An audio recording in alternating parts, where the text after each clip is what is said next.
Welcome to আর রান্নাঘর। বন্ধুরা, আজকে রেসিপি বেগুন ভাজা ভর্তা। হয়তো ভাববেন পুজোর মধ্যে কি রেসিপি দিচ্ছে। আসলে দিনের দিন তো রেসিপি হয় না। আর বেগুন ভর্তা পুজোর দিনেও খাওয়া যায়, একটু চটপট রেসিপি। কিভাবে করলাম চলুন দেখি। প্রথমে দেখুন, বড় বড় দুটো সাইজের বেগুন নিয়েছি। বেগুনগুলো এরকম মাঝ বরাবর কেটে নেব। আমরা বাঙালিরা বেশিরভাগ সময় বেগুন পুড়িয়ে ভর্তা করি। আজকে আমি একটু অন্য রকমভাবে বেগুন ভর্তাটা করব।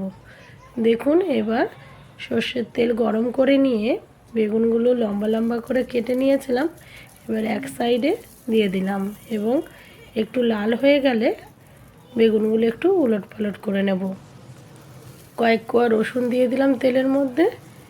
এবার এইভাবে বেগুনগুলোকে আমি ঢাকা দিয়ে দিয়ে বেশ কিছুক্ষণ ভেজে নেব।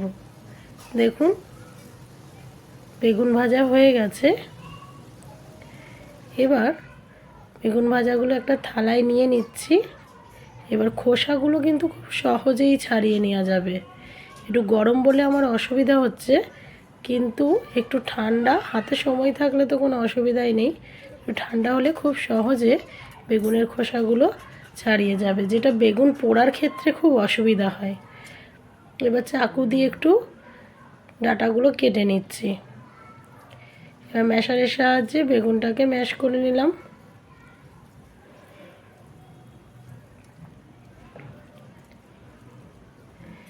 এবার নিয়ে নিয়েছি পেঁয়াজ দুটো। পেঁয়াজটা একটু বেশি দেবেন, খেতে খুব ভালো লাগে। আর কাঁচা লঙ্কা নিয়েছি আর ধনেপাতা। ধনেপাতাটা অবশ্যই একটু দেবেন, তাহলে এই সিজনে ধনেপাতা খেতে খুবই ভালো লাগে। বেশি না, বাজারে গিয়ে যদি বলা হয় যে 5 টাকার ধনেপাতা দিন, তাহলে মোটামুটি দিয়ে দেবে। দেখুন, পেঁয়াজের খোসা ছাড়িয়ে আমি সমস্ত কিছু ধুয়ে নিলাম। এবার পেঁয়াজগুলো কুচি কুচি করে কেটে নেব।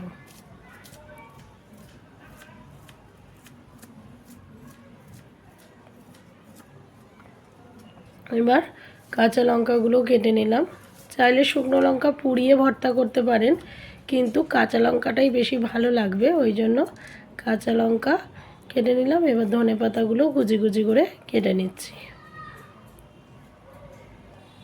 এবার পেঁয়াজ, ধনেপাতা, কাঁচা লঙ্কা সব দিয়ে দিলাম। এবার হাতে করে বেশ চটকে চটকে একটু মেখে নেবেন। তার জন্য দিলাম স্বাদ মতো লবণ, দিয়ে নিলাম।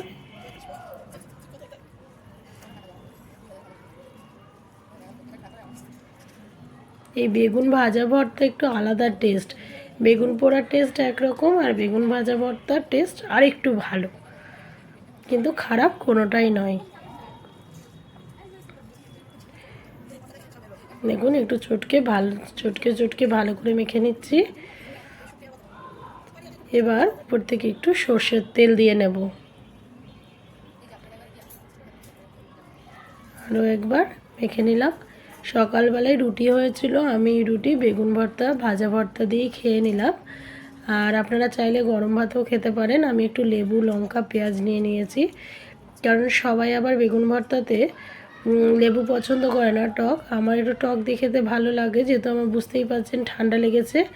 তো আপনাদের যদি এই রেসিপিটা ভালো লাগে, প্লিজ অন্যদের সাথে শেয়ার করুন। ভালো থাকবেন, সুস্থ থাকবেন, পুজো ভালোভাবে কাটাবেন। Thank you.